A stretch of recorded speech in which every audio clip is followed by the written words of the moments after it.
this third talk, we'll be talking about the way or method of getting a new life. In the first talk, we discussed how a new life is something possible for all human beings. In the second talk, we discussed the benefits and advantages of a new life. And in this third talk, we will talk about the technique or method of getting a new life. This is a matter of direct seeing or direct knowing. The Thai word can be translated direct, clear, knowing, or seeing. This is the way of getting a new life. The Pali word, which is also becoming known in the West, is vipassana, which is often translated insight. But we might translate it as well, direct spiritual experience. The knowledge that we human beings have comes in various ways. The first way is through listening and reading. We get knowledge or information sort of second-hand through listening to talks and reading books and things like this. The second way or level of getting knowledge is through rational thinking, taking the information we get and thinking about it in a clear way, reviewing it carefully in our minds, learning about the various cause and effect relationships through rational thinking. And this leads to a kind of understanding, an intellectual or rational understanding. And then the third way of knowing something is through direct personal experience of that thing, to see it clearly, directly, immediately, instead of knowing about something indirectly, like hearing about it or thinking about it, to know it directly, to see it directly. In Thai, this is sometimes called to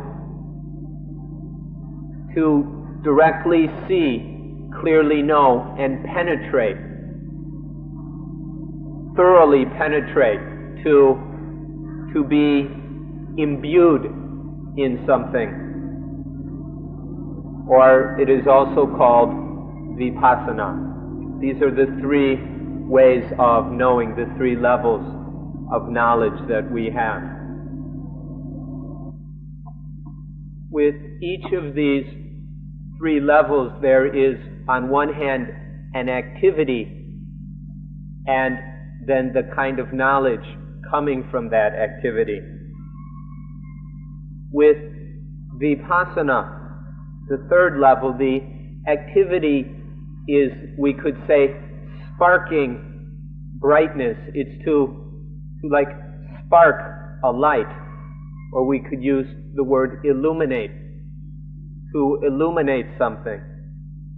It's comparable to the way we use a lighter to start a fire.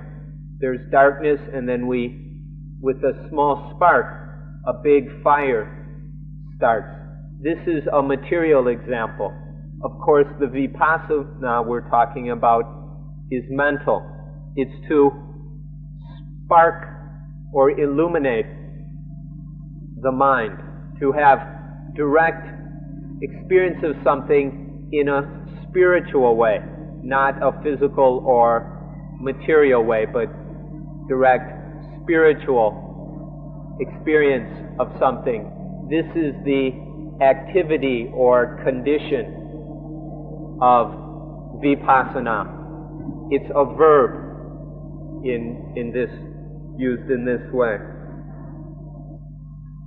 Especially nowadays, there are many different systems of vipassana. There's this vipassana and that vipassana being taught in a variety of places. Here, we're interested in the Buddha's vipassana in particular.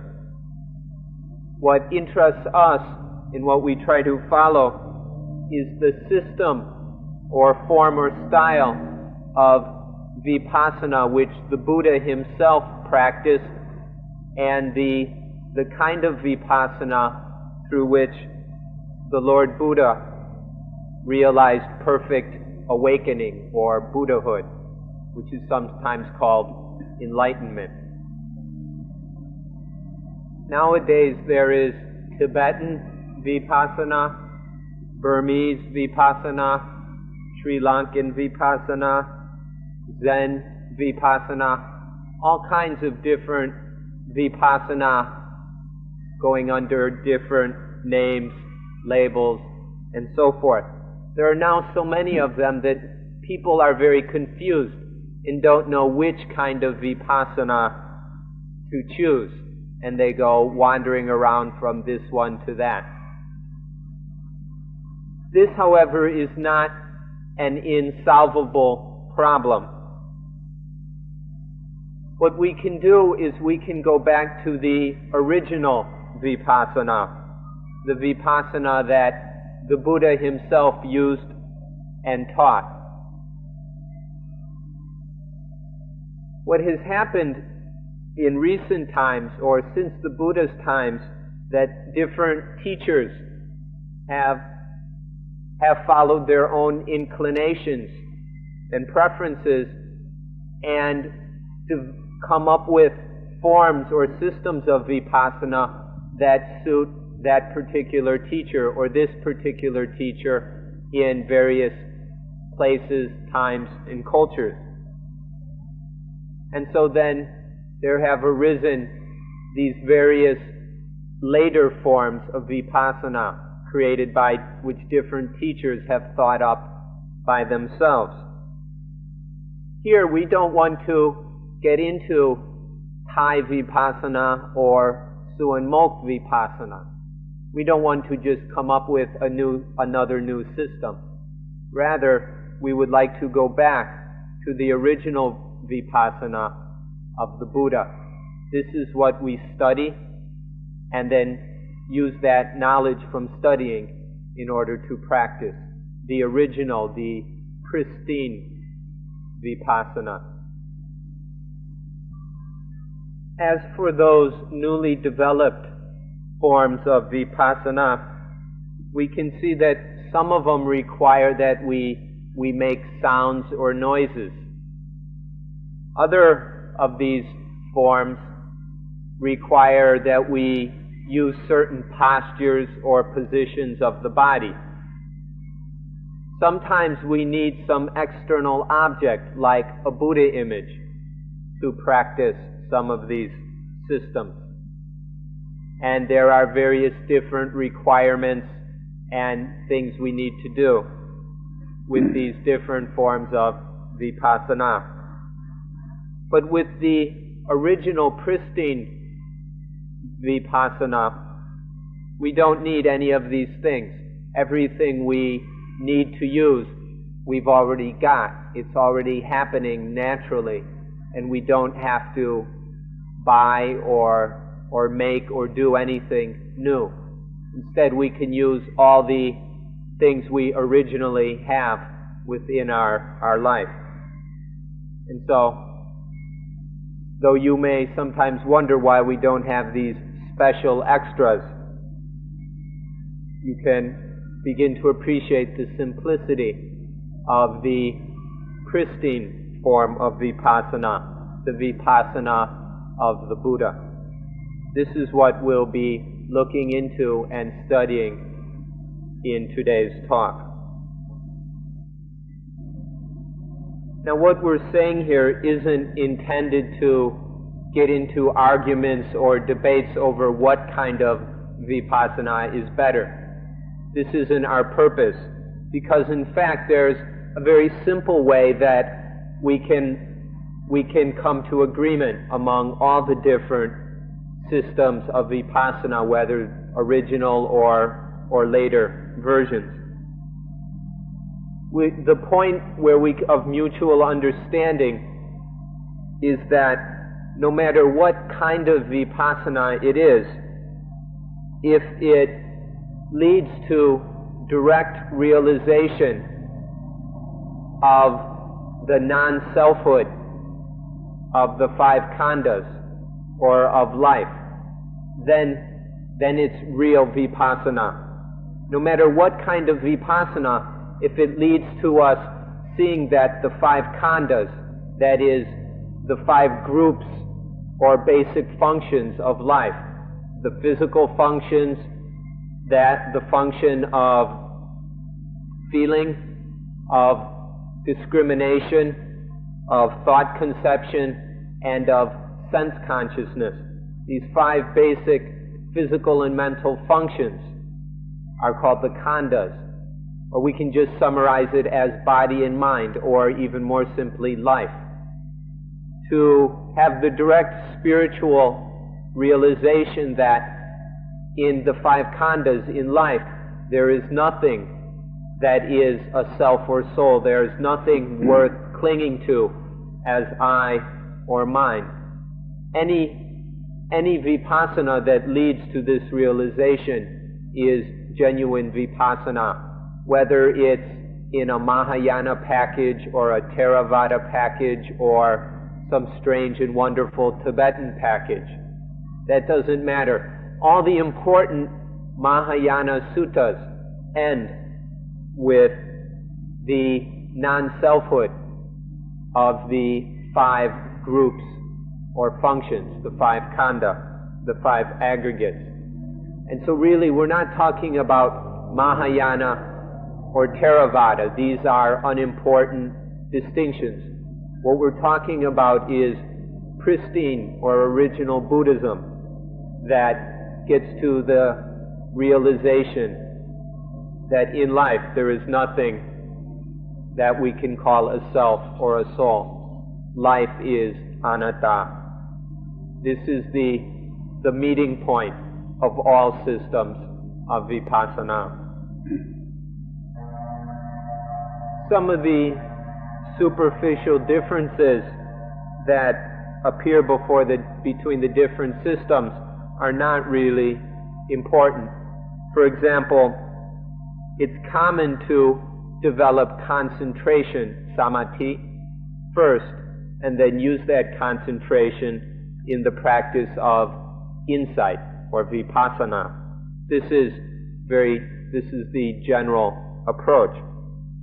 But in Zen, they don't do that. They mix or they combine concentration and insight and call it Zen all at once. And the result explodes outward in sudden enlightenment. This can work and achieve the same realization and benefits as well. The difference is more in externals. Or then there's some of the old traditional ways that we still find around Thailand, where we have to break it up into a number of stages.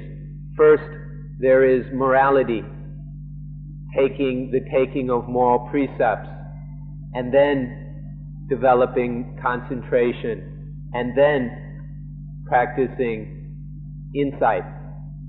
But sometimes this all gets turned into a big ceremony or ritual, so that the morality becomes a ceremony of taking precepts, and we have to do some chants before we can even do concentration, and then developing concentration becomes a bit of a ceremony, and then sometimes the insight gets lost in all the ceremony.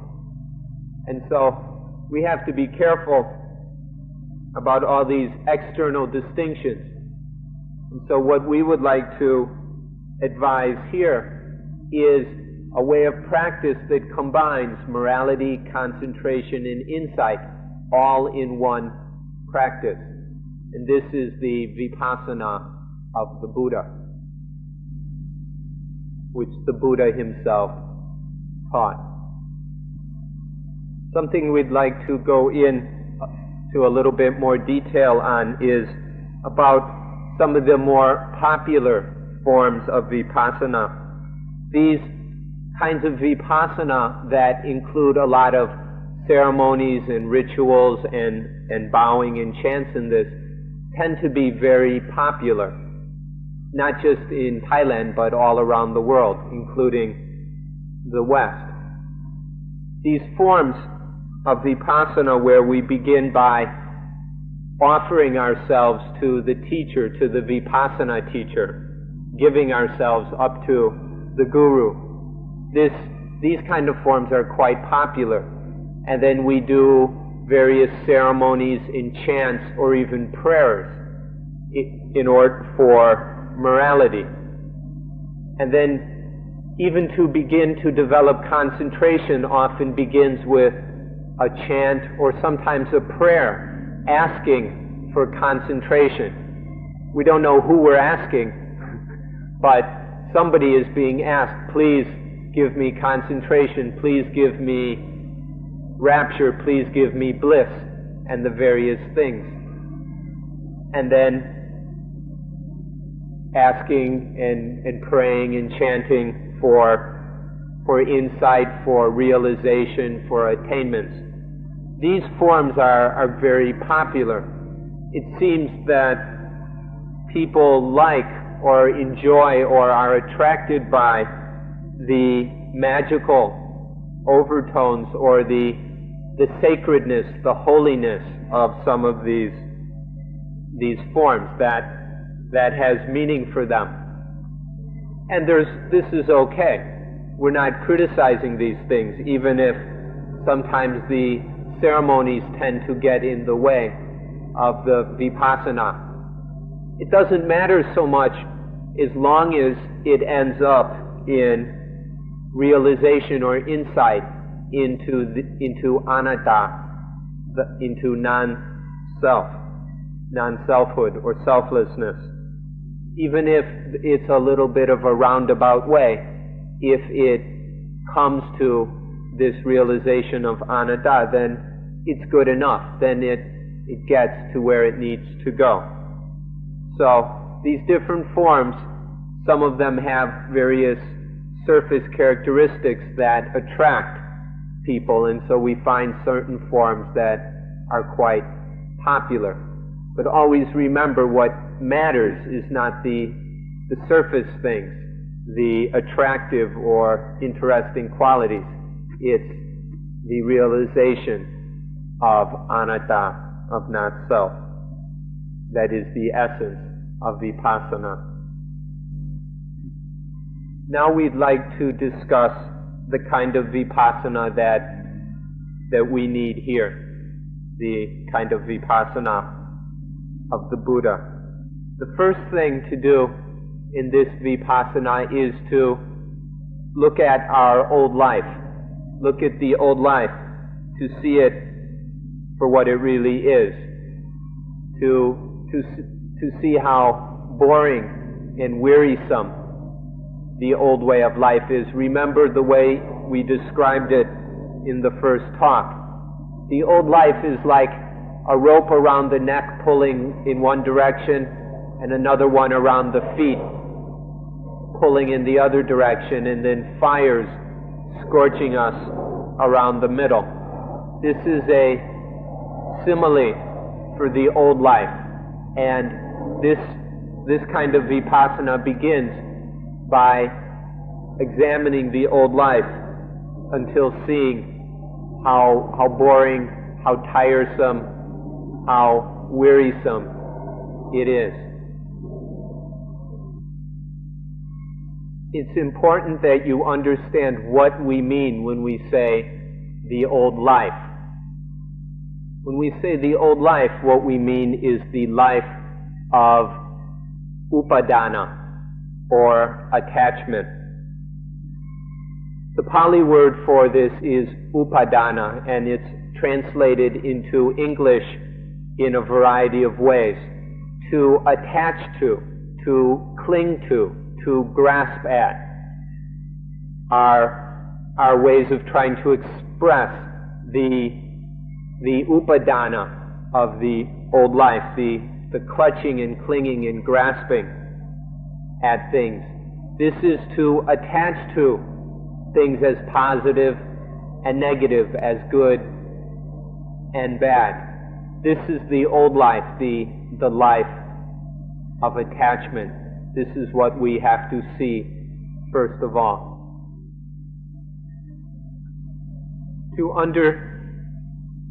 Without understanding attachment or upadana, there's no way one could understand the old life. So to help you, we'll like to point out there are two ways of taking hold of something, of picking something up. One way is the way of attachment, to take something and cling to it, to clutch at it. This is upadana. But there's another way to pick something up or to take something, to take an idea or a practice or whatever, and that is called samadana. Upadana and samadana are two different ways of taking or holding something. Samadana is to take something with mindfulness and wisdom, with awareness and understanding, with wisdom, to pick something up and hold it without clinging to it, without attaching to it. The distinction is very important and very clear, the difference between clinging and just holding. One way is that of the old life. Samadana, to hold things, use them, is with mindfulness and wisdom. This is learned through vipassana, because through vipassana we develop the knowledge and understanding of how things are and what they are, and then we can take them, we can use them with mindfulness and wisdom rather than attachment. So if you understand these two ways of taking something, of holding something, the difference between attaching and just holding and using, this will help you to understand the difference between the old life and new life. There's a metaphor which shows the difference between upadana and samadana very clearly. If we pick something up with upadana, then it will bite us. If we pick something up with samadana, then it's safe, it doesn't bite. So we can see the difference in these two ways of holding things, of taking them.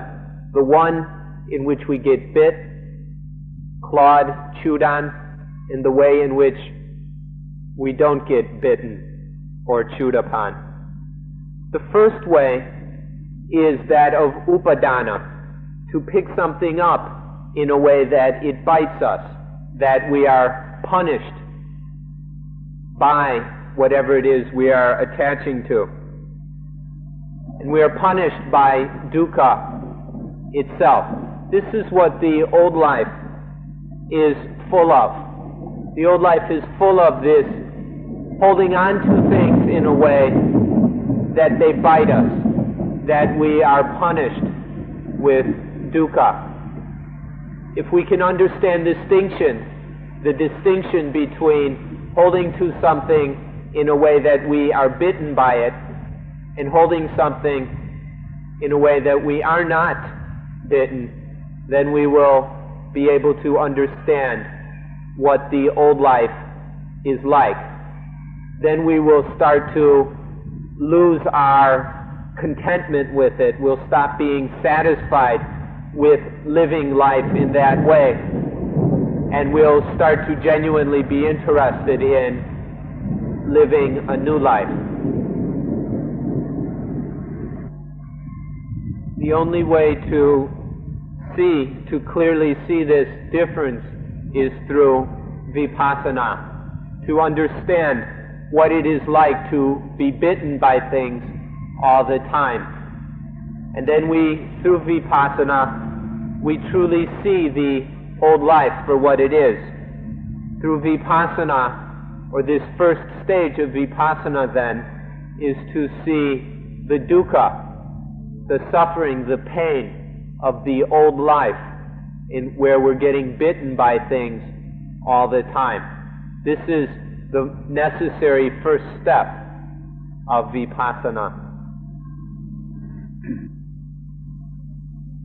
When there is this seeing the old life as being full of dukkha, then there is the loosening of attachment to that life.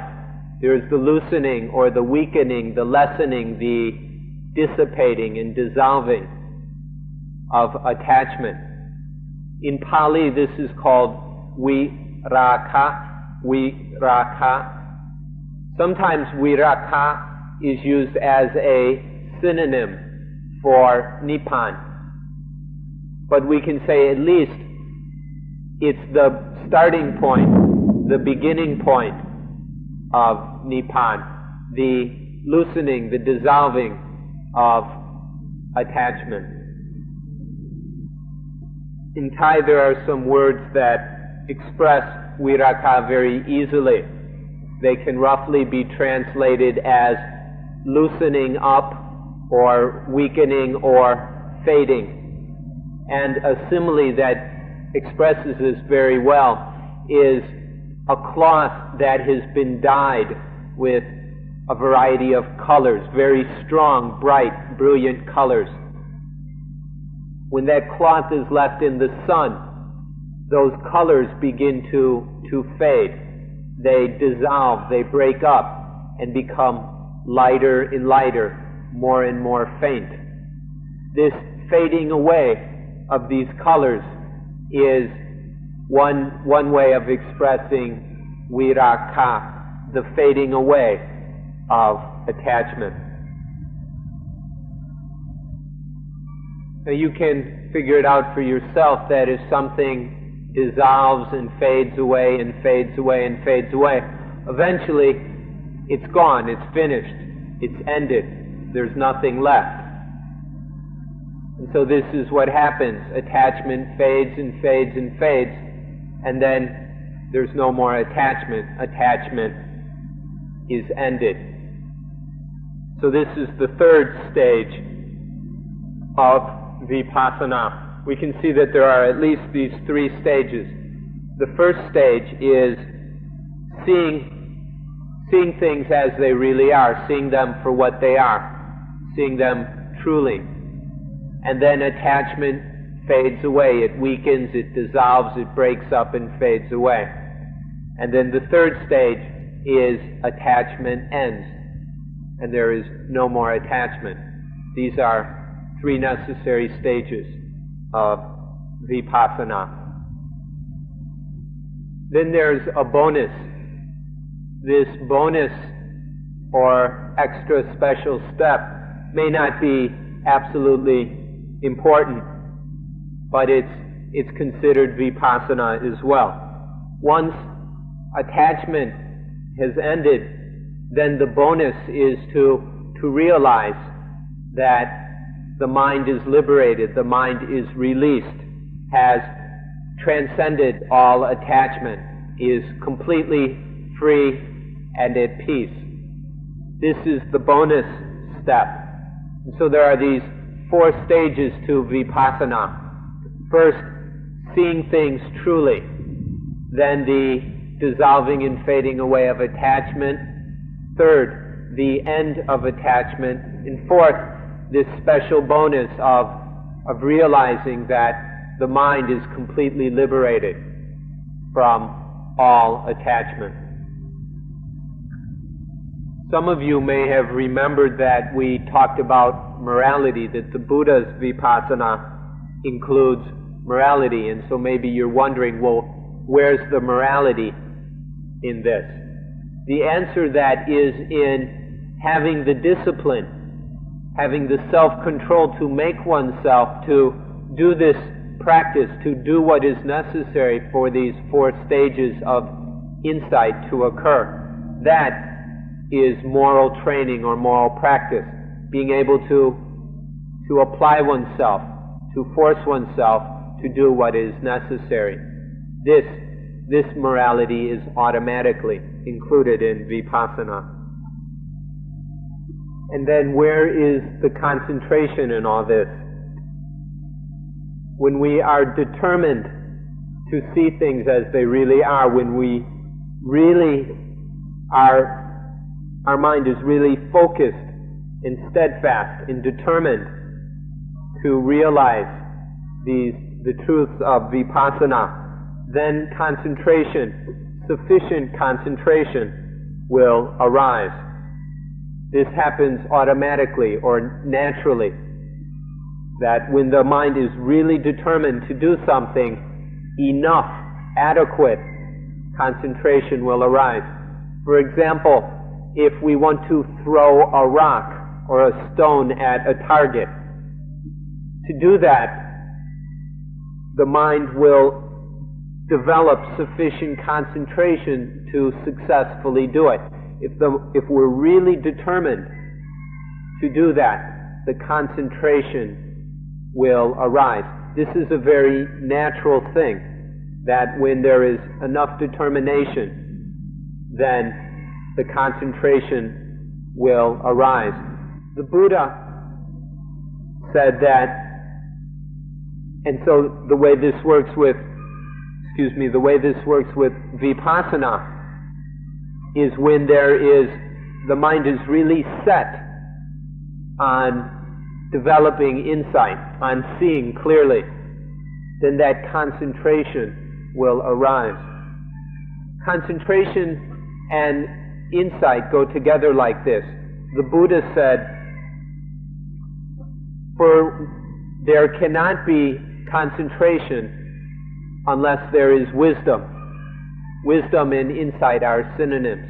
And there cannot be wisdom without concentration. If one has wisdom, there will be concentration. And when one has concentration, there will be wisdom. They arise together. They're natural. They support each other. We can't really separate the two. And so, even in something like aiming and shooting a gun, that requires concentration, and the necessary concentration will arise if we're genuinely determined to do it correctly. So, in this vipassana, concentration, enough, sufficient concentration, nothing fancy, but enough to get the job done, will arise naturally. And then where is faith? Where is faith in all this? When there is vipassana, faith will arise automatically as well. In an evolutionist religion like this, faith follows from insight and wisdom.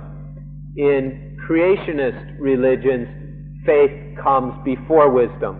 There is some belief and faith in something outside oneself, and then wisdom will follow after that faith and belief. But in the evolutionist religions like Buddhism, faith comes after insight. When we see something clearly, to the degree we see it clearly, we have faith in that truth. And as vipassana develops, then faith develops after that development of insight. Or we can see there is some insight, and then there is faith follows from that insight. That faith supports the further development of insight, and then faith grows as well. And as faith is growing, it continues to support the development of wisdom. But in vipassana, in Buddhism, faith is following from wisdom. It doesn't come before. And so, you can see that in Vipassana there is moral training, there is concentration, and there is faith, automatic, all within the one thing of Vipassana.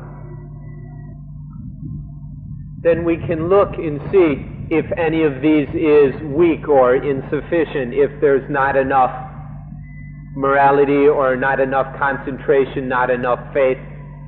Then we can work or train, we can study, train, or practice specifically on that area.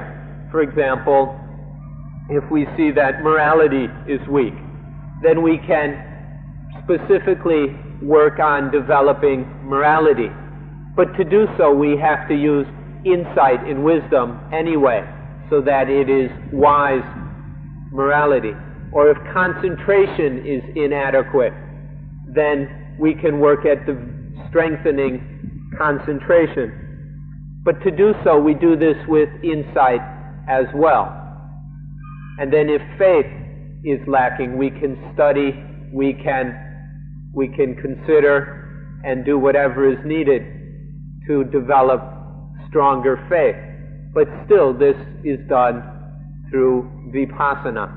So no matter what, we can't avoid Vipassana. To have morality, concentration, faith, or whatever, we need to be practicing and developing insight or wisdom. Finally, we can't avoid reminding or insisting that the way of practicing this complete and correct Vipassana is through anapanasati, mindfulness on breathing, the 16-step or 4 tetrad approach to anapanasati as taught by the Buddha. Through this practice, a complete and correct Vipassana will develop and be practiced, and there will be nothing lacking or missing. It will be perfect Vipassana. So please be very interested in studying further the practice of anapanasati. Today we've explained the essence of anapanasati, which is Vipassana. Anapanasati, or mindfulness of breathing, is Vipassana. There are more details to it which we recommend you to look into, study, and then practice further.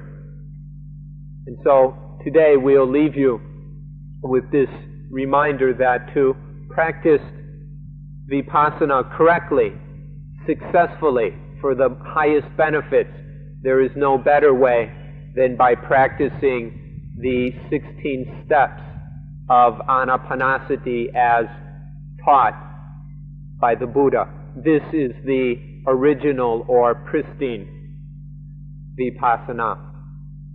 And the rain is forcing us to end the meeting at this point, so we'll have to stop a little early so we all don't get wet and catch cold.